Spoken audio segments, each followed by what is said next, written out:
किसी ने क्या कमाल की बात कही है। आप कितने भी ज्ञानियों के साथ बैठ लो, तजुर्बे तो बेवकूफ बनने के बाद ही आते हैं। नमस्कार दोस्तों, मैं हूं डॉक्टर राम पांडे। छोटी सी कहानी, बहुत पुरानी कहानी है। यमदूत से यमराज अपने एक देवदूत को धरती पे एक स्त्री के प्राण हरने के लिए भेजते हैं। देवदूत जब धरती पे आते हैं तो देखते हैं कि विधवा स्त्री बहुत गरीबी स्थिति में 3 बच्चियों का पालन पोषण कर रही है। उनको दया आता है और उसका प्राण नहीं हरते हैं और वो देवलोक लौट जाते हैं। वहां जाने के बाद जब यमराज से सारी बातें बताते हैं तो यमराज बहुत ही क्रोधित होते हैं और दुखी होते हैं। उनको श्राप देते हैं कि तुम धरती पे जाओ और तब तक धरती पे रहो जब तक तुम्हें खुद पे 3 बार हंसी ना आ जाए। देवदूत धरती पे आकर रहने लगते हैं, एक इंसान का भेष धारण करके धरती पर रहने लगते हैं।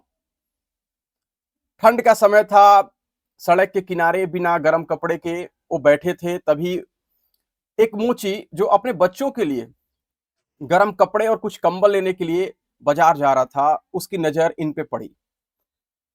उस मोची को इन पे दया आई और अपने बच्चे और परिवार को गर्म कपड़े लेने के लिए जो जा रहा था, वो ना लेकर के इनको गर्म कपड़े और कंबल दिलवा दिया और पूछा कि कहाँ रहते हैं।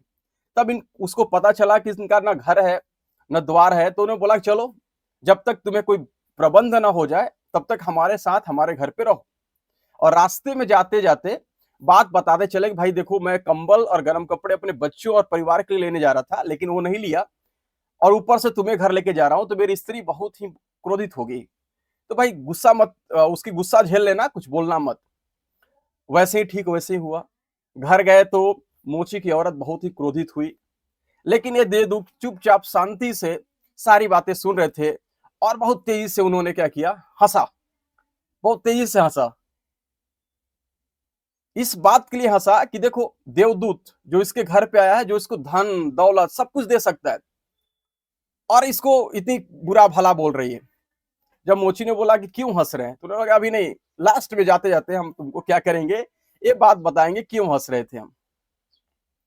वहां पे वो रहने लगे और मोची का काम संभाल लिए।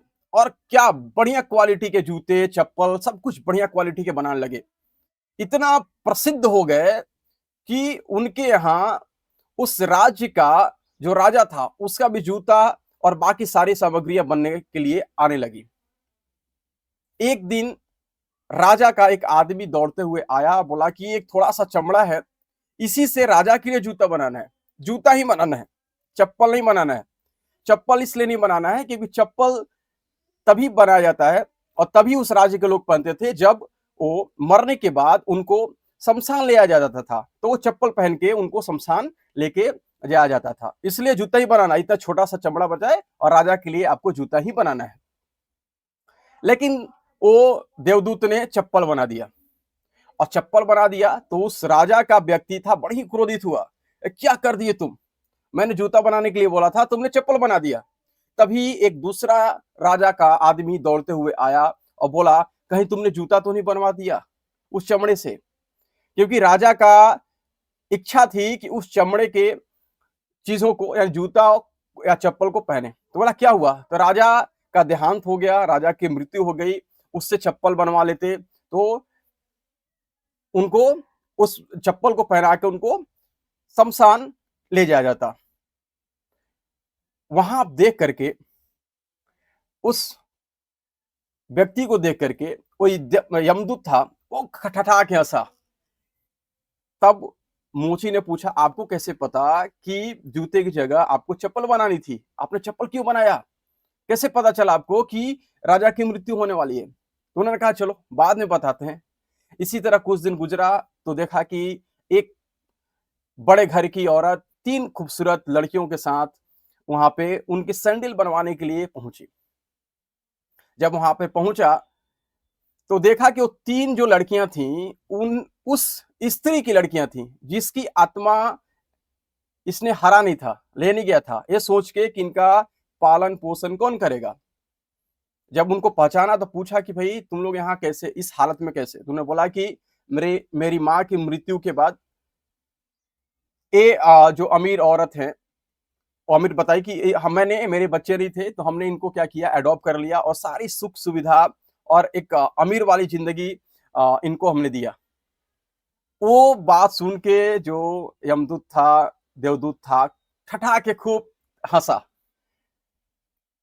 फिर जब मोची ने पूछा कि भाई क्यों हंस रहे हो, तो उसने बताया कि ये सारी कहानी उसने मोची को बताया। इस कहानी का सार ये है कि भगवान अगर आपको धरती पे भेजे हैं तो आपके लिए कोई ना कोई जुगाड़ करके भेजे हैं। आप भगवान के प्लान को नहीं समझ सकते। वो जरूर कुछ न कुछ आपके लिए प्लान करके भेजे हैं, तो हताश ना हो कि हम ऐसे हैं, हम ऐसे हैं, हमारी जिंदगी ऐसी चल रही है, वैसे चल रही है। सबके लिए भगवान ने एक परफेक्ट प्लान करके भेजा है। इसलिए मस्त रहिए, तंदुरुस्त रहिए, खुश रहिए। नमस्कार। अगले वीडियो के साथ मिलते हैं, तब तक के लिए जय हिंद, वंदे मातरम।